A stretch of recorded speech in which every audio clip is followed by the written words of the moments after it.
Hello guys, welcome back to my YouTube channel. അപ്പോൾ ഇന്നത്തെ special എന്ന് പറയുന്നത് ഇഡലിയാണ്. എന്നാൽ അത് സാധാ ഇഡലി പോലെയല്ല, നമ്മുടെ സ്പെഷ്യൽ ചക്ക ഇഡലിയാണ്. അത് മാത്രമല്ല കേട്ടോ, ചക്ക കൊണ്ട് നമുക്ക് ഇഡലി മാത്രമല്ല, നല്ല സൂപ്പറായിട്ടൊരു ചക്ക അട ഉണ്ടാക്കിയെടുക്കാം. പക്ഷെ ഇത് ഉണ്ടാക്കുന്ന ഒന്നും പഴുത്തയൊക്കെ വെച്ചിട്ടല്ല, പച്ച ചക്ക വെച്ചിട്ടാണ്. അപ്പോൾ അതെങ്ങനെ ഉണ്ടാക്കുന്നതെന്ന് നോക്കിയാലോ. എന്നെ ഒന്ന് സപ്പോർട്ട് ചെയ്യാൻ വേണ്ടിയിട്ട് ആ സബ്സ്ക്രൈബ് ബട്ടൺ ഒന്ന് അമർത്തണേ. ഓക്കെ, നമുക്ക് വീഡിയോയിലേക്ക് കിടക്കാം. അപ്പോൾ ചക്കയിൽ നിന്ന് ചക്കച്ചുള ഇതുപോലെ വേർതിരിച്ചെടുക്കുക. അരിയൊന്നും വേണ്ട, നമുക്ക് അങ്ങനെ തന്നെ കുക്കറിനകത്തേക്ക് ഇട്ട് കൊടുക്കുക. ഇനി അതിനകത്തേക്ക് കുറച്ച് വെള്ളം ഒഴിച്ചു കൊടുക്കുക, അടി പിടിക്കാതിരിക്കാൻ വേണ്ടിയിട്ടാണ്. എന്നിട്ട് അടച്ചു വെച്ച് 2 ഹൈ ഫ്ലെയിമിലിട്ടിട്ട് 2 വിസിൽ, ഇത്രയും മതി കേട്ടോ. ഇനി നമുക്ക് ശർക്കരപ്പാനി ഉണ്ടാക്കാം. ഇത് നന്നായിട്ട് ചതച്ചെടുക്കുകയാണെങ്കിൽ നമുക്ക് പെട്ടെന്ന് ശർക്കരപ്പാനി ഉണ്ടാക്കാൻ വേണ്ടി പറ്റും. അതുപോലെ തന്നെ കുറച്ച് വെള്ളം ഒഴിച്ചാലും മതി, കാരണം നമ്മൾ കുഴയ്ക്കുമ്പോൾ അധികം വെള്ളം ആവാണ്ടിരിക്കാൻ വേണ്ടിയിട്ട്. ശർക്കരപ്പാനിയും കുറച്ചെടുത്തു കഴിഞ്ഞാൽ അധികം വെള്ളം ഉണ്ടാവില്ല. അപ്പോൾ നമ്മുടെ ചക്ക ഇത് നന്നായിട്ട് വെന്തിട്ടുണ്ട്. ഇനി നമുക്കിത് മിക്സിയിലിട്ടടിക്കാം. മിക്സിയിലിട്ടടിക്കുന്നതിന് മുമ്പ് നമ്മൾ അതിനകത്തേക്ക് നേരത്തെ തയ്യാറാക്കി വെച്ചിരിക്കുന്ന ശർക്കരപ്പാനി ഒഴിച്ചു കൊടുക്കുക. കാരണം നമ്മൾ അരിച്ചൊഴിച്ചു കൊടുക്കണം, അല്ലെങ്കിൽ കല്ലൊക്കെ കടിക്കും. അപ്പോൾ അത് ഒഴിച്ചു കൊടുത്തിട്ട് വേണം നമ്മളിനി അടിച്ചെടുക്കാൻ വേണ്ടി. അപ്പോൾ ഇതുപോലെ അടിച്ചെടുത്തതിന് ശേഷം അതിനകത്തേക്ക് നമ്മൾ അരിപ്പൊടി ഇട്ട് കൊടുക്കുക. ഞാനിവിടെ അരിപ്പൊടിയാണ് ഇട്ട് കൊടുക്കുന്നത്. നിങ്ങൾക്ക് വേണമെങ്കിൽ ഗോതമ്പ് പൊടി ഇട്ട് കൊടുക്കുക കേട്ടോ, രണ്ടായാലും കുഴപ്പമില്ല. ഞാനിവിടെ 1 കപ്പ് അരിപ്പൊടിയാണ് എടുത്തിരിക്കുന്നത്. അത് ചക്കയുടെ കുറച്ച് ചക്കയേ ഉള്ളൂ, അപ്പോൾ അതിനനുസരിച്ചാണ് ഞാൻ അരിപ്പൊടി എടുത്തിരിക്കുന്നത്.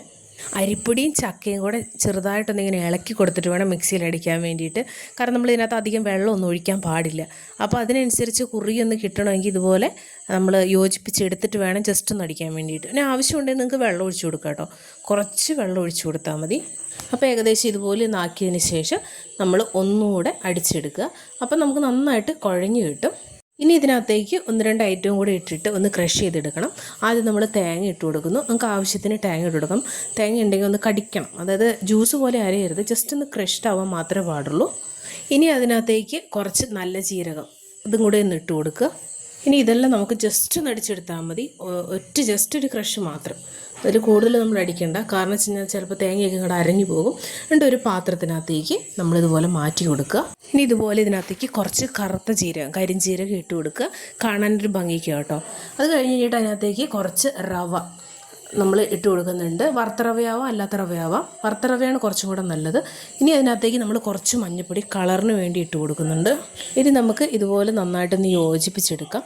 ഇട്ടിരിക്കുന്ന റവയും അതുപോലെ തന്നെ ബാക്കിയുള്ള ചക്കയൊക്കെ നന്നായിട്ട് മിക്സ് ചെയ്ത് വരണം, നന്നായിട്ട് കുഴഞ്ഞ് തന്നെ വരണം, അധികം വെള്ളം ഉണ്ടാവരുത്.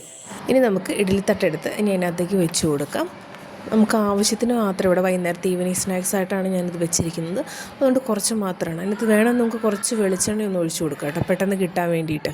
ഞാനിവിടെ കുറച്ചും കൂടെ ഭംഗി കിട്ടാൻ വേണ്ടിയിട്ട് അതിൻ്റെ മുകളിൽ കുറച്ച് കരിഞ്ജീരകം ഇട്ട് കൊടുക്കുന്നുണ്ട് കേട്ടോ.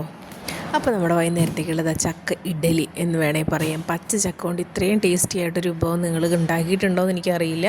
പിന്നെ ഇതേപോലൊരു അടയും പരത്തിയെടുത്തു കേട്ടോ. ചക്ക അപ്പം, ചക്ക ദോശ എന്ന് വേണമെങ്കിൽ പറയാം. നല്ല ടേസ്റ്റായിരുന്നു, സൂപ്പർ ടേസ്റ്റായിരുന്നു. അപ്പോൾ നിങ്ങൾ ഇതുപോലെ വീട്ടിൽ പരീക്ഷിച്ച് നോക്കുക. നമ്മുടെ പച്ച ചക്ക മാത്രം മതി കേട്ടോ, പഴുത്ത വെച്ചൊന്നും ചെയ്യേണ്ട, വെറും പച്ചച്ചക്ക വെച്ചിട്ടാണ് ഇത്രയും ടേസ്റ്റി ആയിട്ടുള്ള സ്നാക്സ് ഉണ്ടാക്കിയിരിക്കുന്നത്. അപ്പോൾ നിങ്ങൾക്ക് വീഡിയോ ഇഷ്ടമായെങ്കിൽ ലൈക്ക് ചെയ്യുക, സബ്സ്ക്രൈബ് ചെയ്യുക, സപ്പോർട്ട് ചെയ്യുക, ഷെയർ ചെയ്യുക. Okay, thank